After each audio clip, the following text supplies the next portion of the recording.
Hello viewers, welcome to another video. তো বেশ, বিকাশ একটি নতুন আপডেট দিয়েছে। আপনারা এখন বিকাশ থেকে এফডিআর করতে পারবেন। তো কিভাবে বিকাশ এফডিআর করবেন এবং কত টাকা ইন্টারেস্ট পাবেন সব ডিটেলস আজকে শেয়ার করব। যদি ভিডিওটি ভালো লাগে অবশ্যই একটি লাইক করবেন। আপনারা প্লে স্টোরে সার্চ করবেন বিকাশের অ্যাপস কোনো আপডেট আছে কিনা। যদি আইফোন হয়ে থাকে তাহলে অ্যাপ স্টোরে চেক করবেন যে আপনার বিকাশের অ্যাপসটা কোনো আপডেট আছে কিনা। তারপর এখানে যে সেভিংস অপশন আছে ভিউয়ার্স, আপনারা সেভিংসে ট্যাপ করবেন। তো এখানে আমার দুইটা ডিপিএস করা আছে, এগুলো দেখাচ্ছে এবং নিচে কি আছে, নতুন সেভিংস খুলুন, এখানে ট্যাপ করবেন। তো আমরা কি করবো, এফডিআর মানে ফিক্সড ডিপোজিট, এখানে ট্যাপ করব। তারপর এখানে মেয়াদ, আমরা কত মাসের জন্য এফডিআরটা করতে চাচ্ছি। আমি যেহেতু 12 মাসের জন্য করব, এখানে 12 মাস সিলেক্ট করে দেব।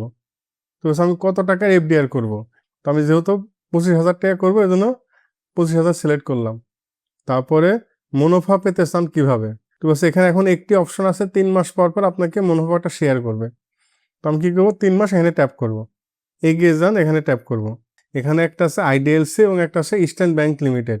মানে বিকাশ নিজস্বভাবে করতেছে না, বিকাশের মাধ্যমে আপনারা আইডিএলসি করতেছেন অথবা ইস্টার্ন ব্যাংকে করতেছেন। আমরা যদি আইডিএলসি করি তাহলে 9.15% পাবো। আমরা এখানে ইন্টারেস্ট পেলাম কত টাকা, 1971 টাকা 38 পয়সা।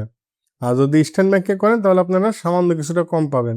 তো আমি আইডিএলসিতে করবো, এই জন্য আইডিএলসি সিলেক্ট করলাম। তারপর এখানে কি লেখা আছে দেখেন, FDR fixed deposit auto renew করুন। মানে 1 বছর পার হয়ে গেলে আপনার এই এফডিআরটা আবার অটো রিনিউ হবে কিনা, মানে 2 বছর মেয়াদ 3 বছর মেয়াদ এভাবে বাড়তে থাকবে।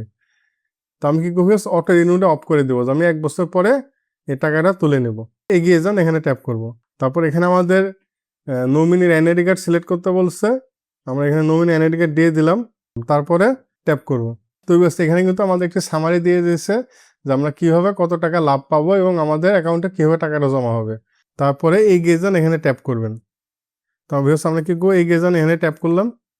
তারপরে এবার হচ্ছে আমাদের বিকাশে পিনকোডটা দিতে হবে, দিয়ে তারপরে পিনকোড দিয়ে দিলাম, তারপরে ট্যাপ করে ধরে রাখবো। এই যে দেখেন আমাদের কিন্তু এফডিআইটা কমপ্লিট হয়ে গেছে। আপনি খুব সহজে ঘরে বসে মাত্র 2 মিনিটেই এইভাবে বিকাশের মাধ্যমে এফডিআই করতে পারেন। যদি ভিডিওটি ভালো লাগে অবশ্যই একটি লাইক করবেন। আর আপনি যদি আমার চ্যানেলে নতুন হয়ে থাকেন অবশ্যই চ্যানেলটি সাবস্ক্রাইব করবেন।